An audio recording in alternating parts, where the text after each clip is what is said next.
Hello folks, today we are going to be continuing our series on to the Mark 16 series of light tanks and derivatives with the new and improved Mark 16 A2. So, spawning a standard Mark 16 A1, we may compare the differences.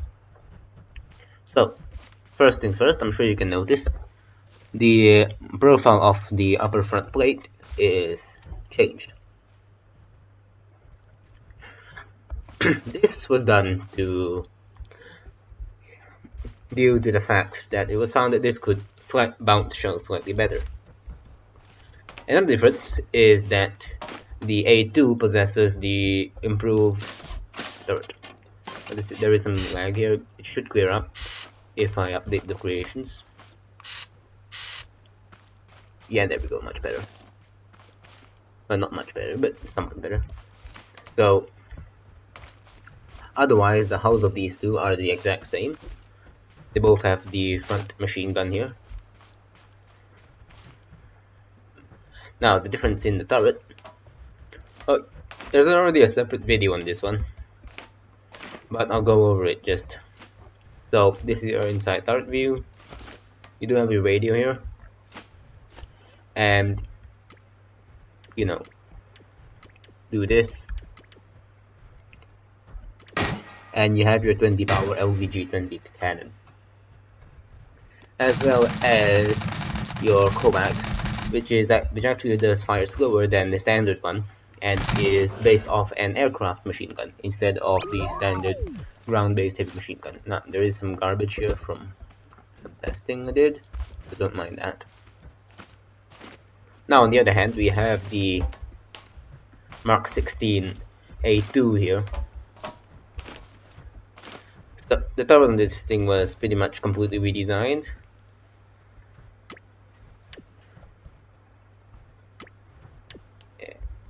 Now, the traverse on this thing is a bit slow, but that's just because of the missile that's currently perched up there, and the suspension glitch in that thing is slowing down the traverse.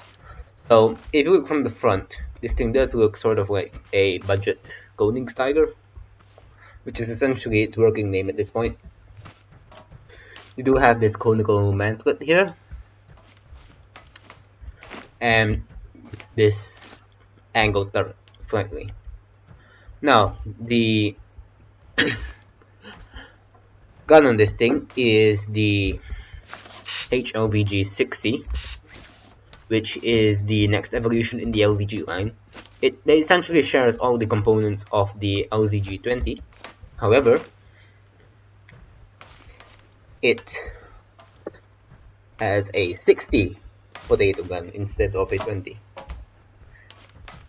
So, I did test fire the 20 earlier, so let's compare this to the ballistic performance of the 60. As I said, the turret traverse is a bit slow.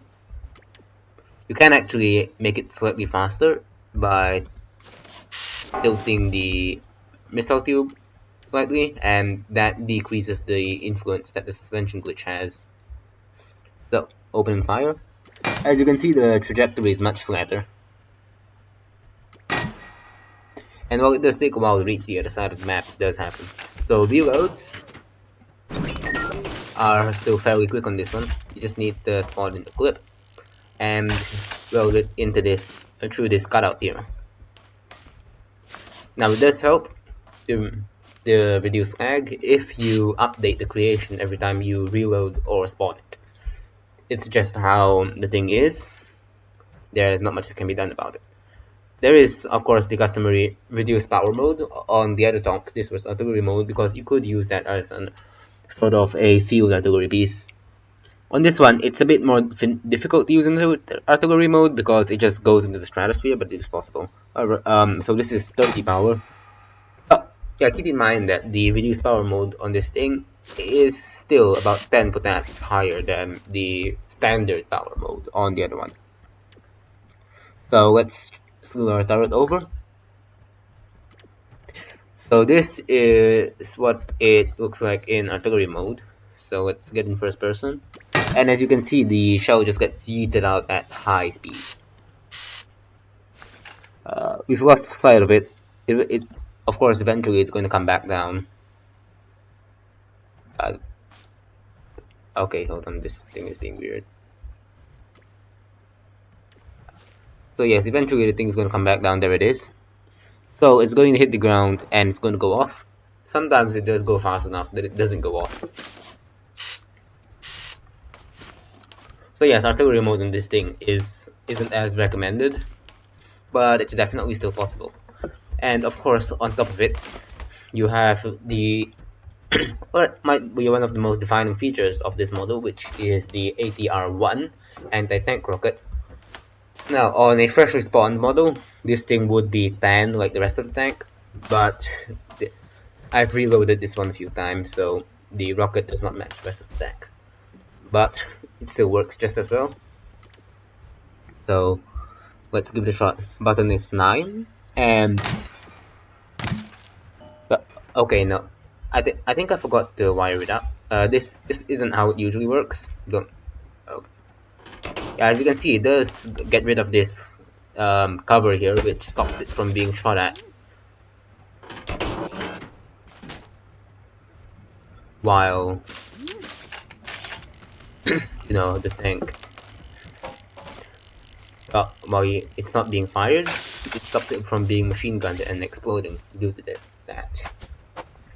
So let's place our cover back on. We're not. No one is shooting at us, so we really don't need this cover. But it's just there for safety reasons, I guess. So yeah, update creation. So to reload this, you do that, and you then connect this first timer up to the white logic gate, and that's all you really need to do to get this thing working again. So yeah, that's how it's supposed to go. And as you can see, it's a relatively fast-moving rocket.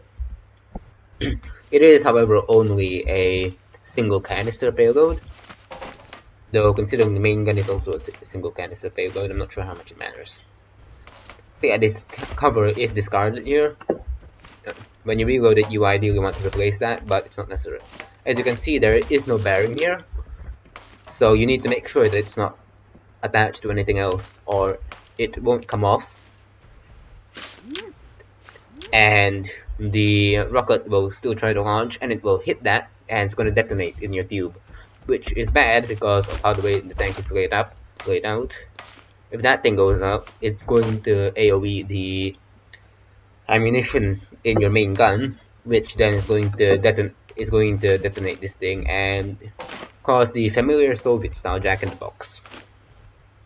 So let's go to the reload one more time for both the gun and the rocket.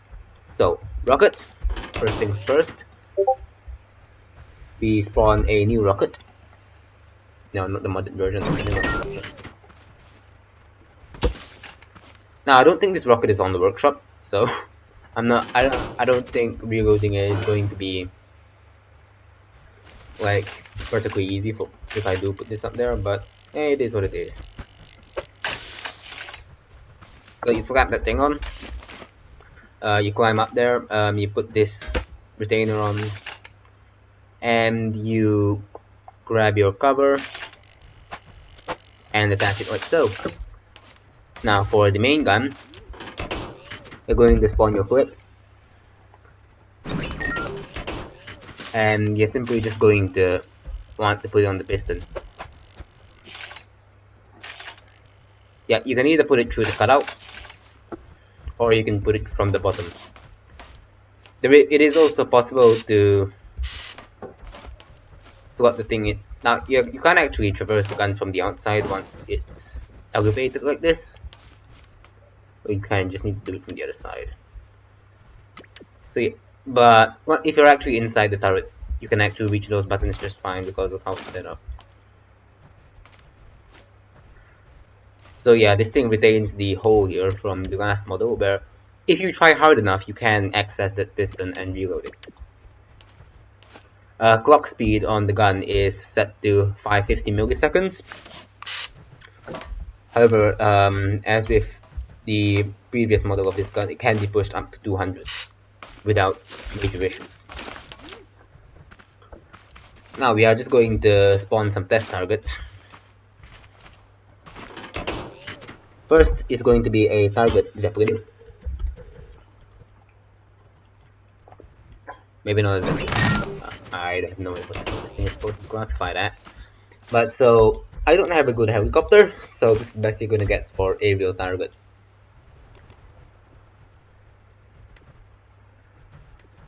So we're going to set this at mid-low altitude because it's not really the gun can't really elevate further than that. So we're going to have this thing maintain altitude here, and we're going to jump off.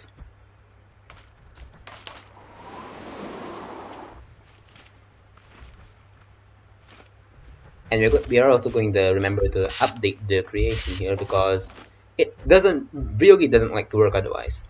So I find it helpful to sometimes go into first person for the aiming because yeah, you can't really aim for it like this.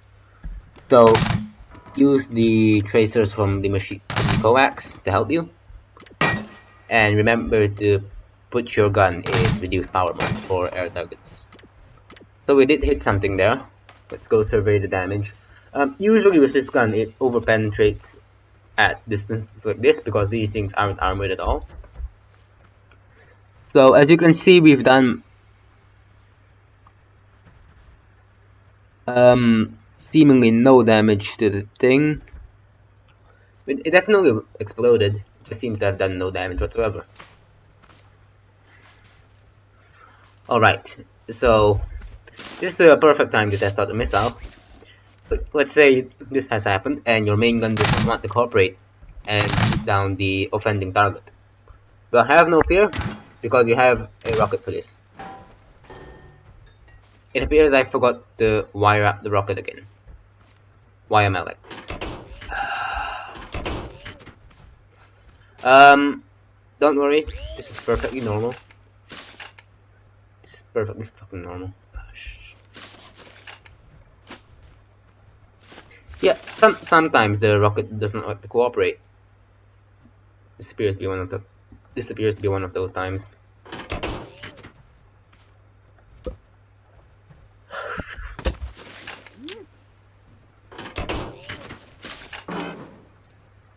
So yes, we finally got a rocket.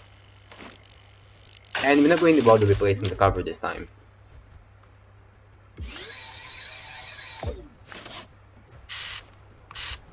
So update the creation. Make sure we're still on target. Yeah, the blimp is drifting steady backwards. Very slowly, but it is. Alright, wrong button. So yeah, that thing is going to fly straight, it's going to fly through, and it's going to smack the gondola, and it's going to shoot the blimp out of the sky.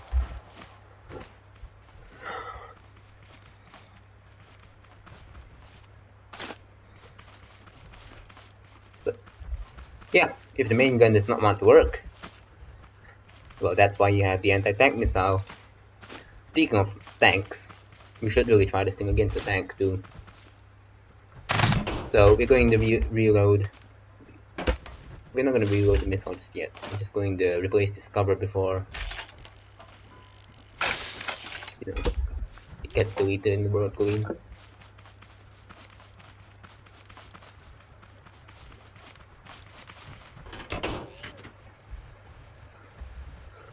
So we're going to go for a favorite target here, which is the Mark 15. Well, the hell of one anyways, because usually a full Mark 16 tank, especially the one with the new Type 2 turret, does not like to cooperate with the FPS. As you can see, this thing does allow for relatively high FPSs, especially when unloaded.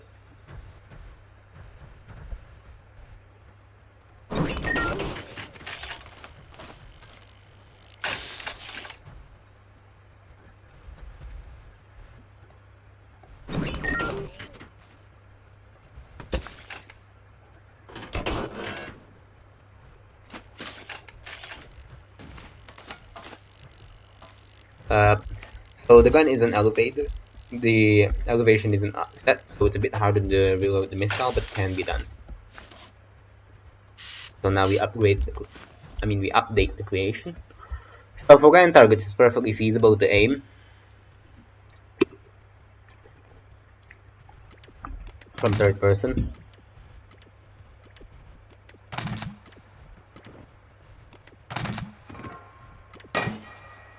Yeah, so with the highest power, with the high power setting of the gun, it usually does not likes to overpenetrate even this thing, which does have relatively thick armor. So yeah, that's definitely a somewhat longer range thing, which makes it questionably effective, I suppose. But yeah, as you can see, we've overpenetrated and seem to have done absolutely nothing. Is there a bomb in here? No, there isn't? Okay. So yeah, if you do fire at that thing enough, it does die.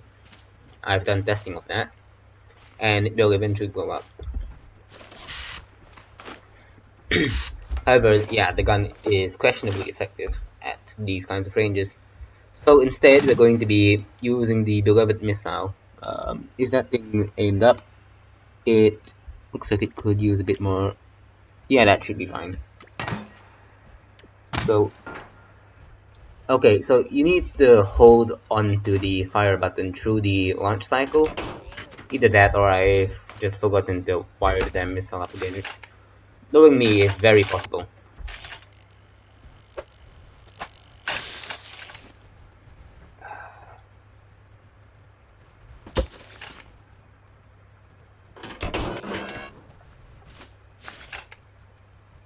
Okay, okay, are you fucking kidding me?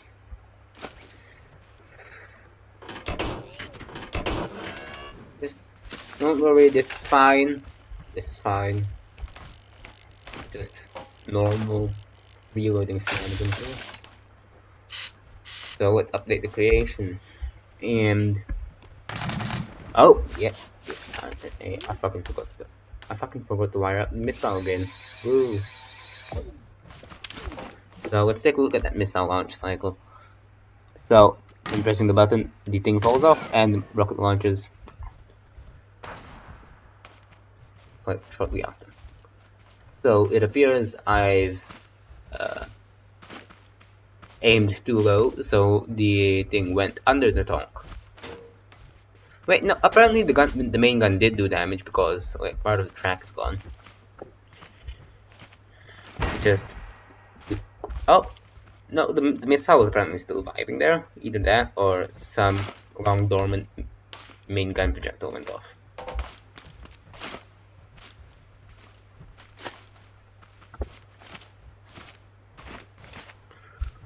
So let's give that a bit more elevation and we can try it again.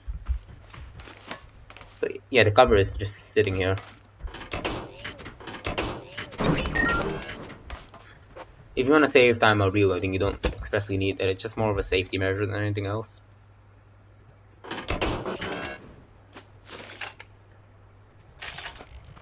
Got it almost first try this time. Excellent. So yeah, the missile does have slightly more bullet drop than the main gun, but on both it's mostly negligible, so you don't need to worry too much.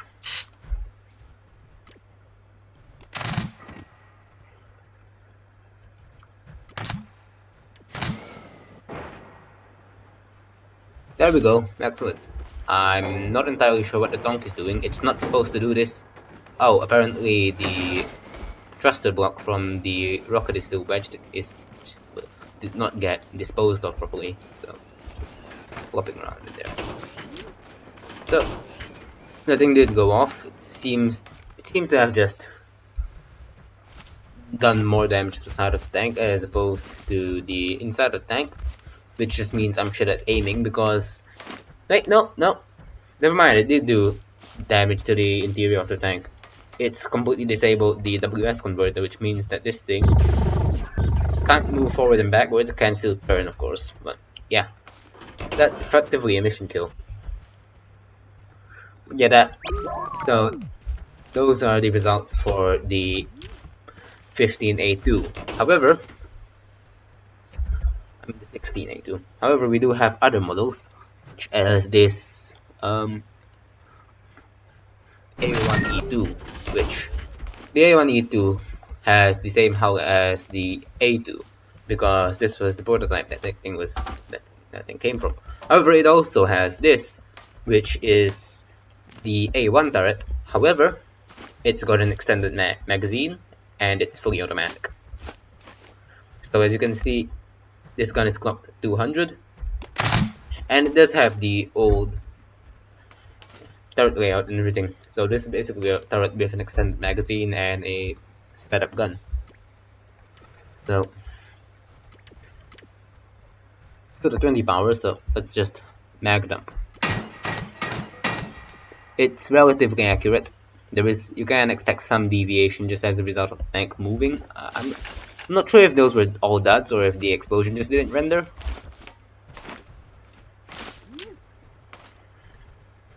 So yeah, this thing is perfect for shooting down blimps. Because the gun velocity, the projectile velocity is significantly slower, which means that you're less likely to overpenetrate the unarmored gondolas and stuff. As an example of it, summoning another blimp to shoot down.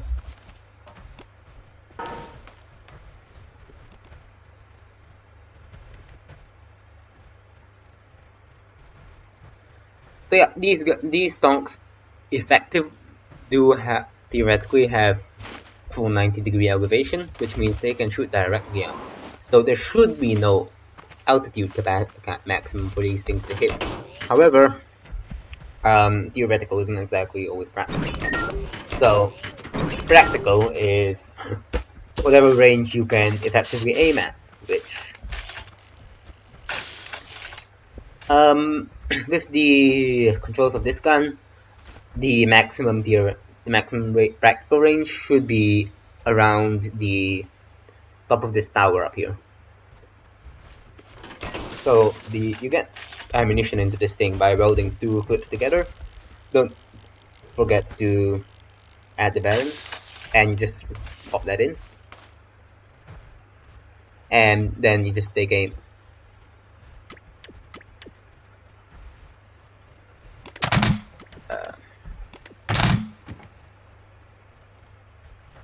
What is the gun having a seizure again? I think the gun's having a seizure again. Hold on. Thank you. Okay, let's try that again. So, perfect hit. Thing's gone. No overpenetrations that time. I'm not sure where the gun is. So, yeah, a slight disadvantage is that you can't really aim in first person with that thing on low elevation. Yeah, you don't even need to reduce the velocity for this. Just need to aim up your shot, take it. Oh, we're out of ammunition apparently. So as always, this thing has the indicator light, both here and by the driver's seat, depending on where you feel like sitting.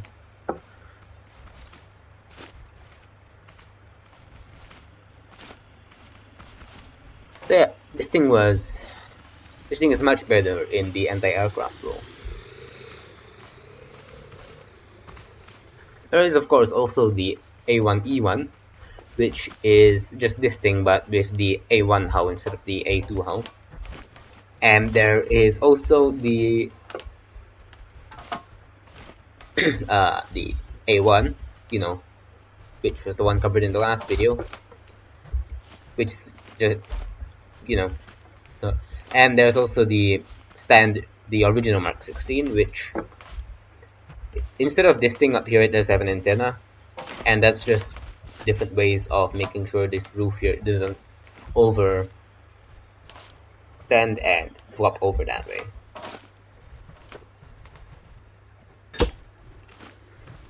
So that's it for this one. Goodbye.